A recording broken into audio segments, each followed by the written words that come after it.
17 months ago, I was diagnosed with glioblastoma. It's a very aggressive form of brain cancer. The average lifespan of somebody who has glioblastoma is 14 months post-diagnosis. So being 17 months is great. Tuesday before Thanksgiving, 34 days after I started at Santander, I walked in the house after work, and all of a sudden this mouse pointer, like just like on your computer mouse, it appeared in my vision. It's just sitting there, and everywhere I looked, it just followed me. And I thought, well, this is weird. Took some migraine medication, went to bed early, woke up about 5 o'clock the next morning, so I'd get ready for work, and it was still there. So I sent my boss a text and said, something's going on, I'm going to go see the doctor, I'll let you know what's happening later today. So they sent me to the oncologist, and he said, well, you have a mass in your brain. It's probably cancerous, but we need to do a biopsy to find out for sure. And I was just kind of blown away, and now they're telling me they're going to operate on my brain. So I was having a hard time dealing with this. I go back to see him for my follow-up a week later. Dr. Toms comes in and says, well, after they tested it, even though it looked like a glioma, it's not a glioma, it's a glioblastoma. Hey, everything's going to be all right. You're going to make it through this. Absolutely. And just make sure that you live every day to absolute fullest. I agree 100%. Down to the radiation oncology, where I get zapped every day. Thank you much, man. Yeah, I'm going to take you as far as I can go.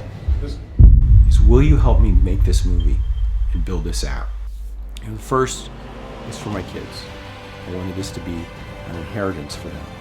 I want this movie to be for people who have received a terminal cancer diagnosis, like glioblastoma or some other diagnosis, and they just don't know what to do, and they don't know where to start, and they don't know where to turn, and their life has literally been turned upside down, beyond anything you've ever experienced before when you get a terminal diagnosis. So what are you going to do? And how do you live your life? So we are creating this app called Chemotop. Because it's focused on the cancer patient, it's designed to reduce your anxiety level. Because your resources for this are all medical. You know, it's all doctors and nurses. Those are the people who've been talking to you. They understand exactly what's going on medically. But there's a lot of questions that the person who's got this diagnosis now has. What kind of treatments are out there? Where are there doctors that can do this? Especially with brain tumors. How I live in wherever, is there a good doctor around here that can help me? And if there isn't, how can I get help from a good doctor? What kind of medications are available? How do you find out about trials? You know, are there other support systems available? Other people that I can talk to who have brain cancer and are going through this, so I can find out what to expect as I go through this whole process. There's a lot of information that we want to take and we're putting this out, and with the idea that it's going to reduce your anxiety level. Great job, you're great. Sit there if you're dizzy, okay? Take a minute. All right. Get your bearings. Just glad it's not. Over and done with. Over and done. One more day. Got it. I always say to people, because they'll say, oh, what do I say and what do I do? And I say, you don't have to say anything, just show up. And bringing food helps. Whether it's $5 or $10 or $100 or $1,000 or $10,000, so that we can put all this together and help the people out there who have a similar diagnosis to me, who have glioblastoma, and help them, give them hope. Give them hope that the future is not empty, that they have a future and they're going to be okay. I think when you have a brain tumor, your life changes overnight.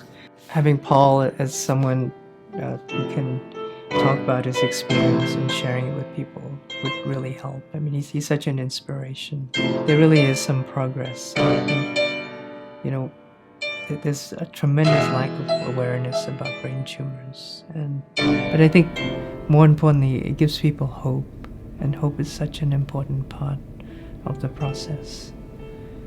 And Paul is such an inspiration.